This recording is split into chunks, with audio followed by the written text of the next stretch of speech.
Sir, मैं आपका शुक्रिया अदा करता हूं और इस बहस का जवाब हमारे वजीर पार्लिमानी जवाब देंगे।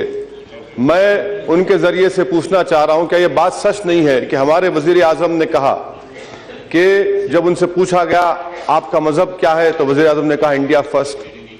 जब वजीर आजम से पूछा गया कि आपकी किताब कौन सी है तो उन्होंने कहा कि हिंदुस्तान का आइन, कॉन्स्टिट्यूशन। अब इन दो चीजों को सामने रखकर मैं हमारे हुकूमत के ट्रेजरी बेंचेस से सवाल करना चाहूंगा कि क्या यह बात गलत है कि जो लोग आज मजहब की तब्दीली की बात कर रहे हैं वो हिंदुस्तान के मुसलमान को और हिंदुस्तान के ईसाई को पहले दर्जे का शहरी उस वक्त तक नहीं मानेंगे जब तक कि हम अपना मजहब तब्दील नहीं कर लेते? क्या यह बात गलत है या सही है? अगर जो लोग घर वापसी की आज बात कर रहे हैं, मैं बड़ी ही इज्जत के साथ हुकूमत के सामने बात रखना चाह रहा हूं कि आपके कैबिनेट में 2 मुस्लिम वजीर है। अगर कोई उनके पास जाके कहे कि भाई आप मुसलमान हैं, दोनों छोड़ दो और घर वापसी आ जाओ, आप कैसा महसूस करेंगे? तीसरी बात मैं हुकूमत से पूछना चाहूंगा कि हमारे वजीर ये कह रहे हैं, यहां पर जो बहस हुई, हिंदुस्तान के दस्तूर में आर्टिकल 341 क्या है? क्या वो मजहब के ऊपर नहीं है? आप उसकी तरमीम क्यों नहीं करते? हमारे वजीर पार्लिमानी जवाब देते हैं कि एक कानून बनाया जाए। मैं वेंकैया नायडू साहब से कहना चाहूंगा कि बराए मेहरबानी, आप काबिल हैं, बहुत पढ़े लिखे हैं आप, मैं आपको रिक्वेस्ट करूंगा, दरखास्त करूंगा कि हिंदुस्तान के कॉन्स्टिट्यूंट असेंबली के जो डिबेट्स हैं, खास तौर से टीटी कृष्णमाचारी और के मुंशी ने क्या कहा था आर्टिकल 25 पर जब बहस हो रही थी, आप इस तरह का कानून नहीं बना सकते कि आप कोई अपना मजहब तब्दील ना करे। अगर ये बात, और एक बात सर जो अहम बात है वो ये है कि तमाम तंजीमें जो इस तरह की हरकत कर रहे हैं, इनका ताल्लुक क्या बीजेपी से नहीं है? क्या इनका ताल्लुक अम्बिलिकल कॉर्ड है इनका बीजेपी से? वो रद्द कर दें कि इनका ताल्लुक नहीं है, इनके खिलाफ एक्शन ले।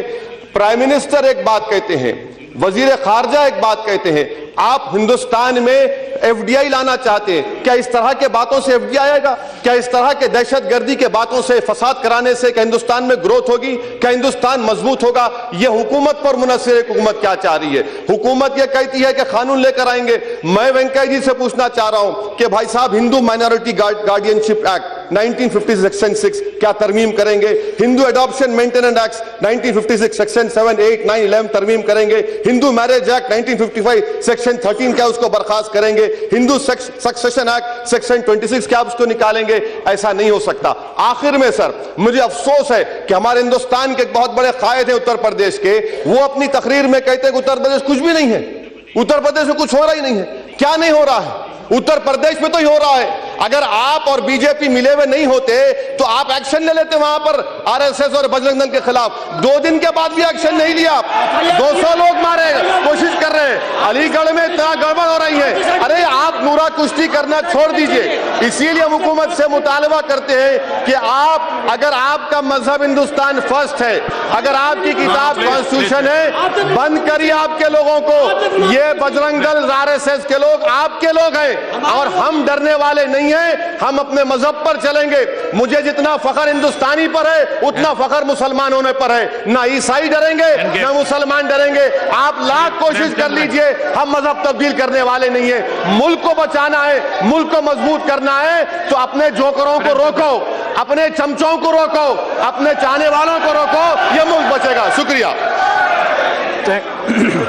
आप करेंगे, आप हुकूमत नहीं कर रही, आप हुकूमत नहीं कर रही, आप हुकूमत नहीं कर रही। Please order, please. Please order, please. Please, you have a seat. Please take your seat. Anyone want to cut? Please, please. Premchandra. Thank you.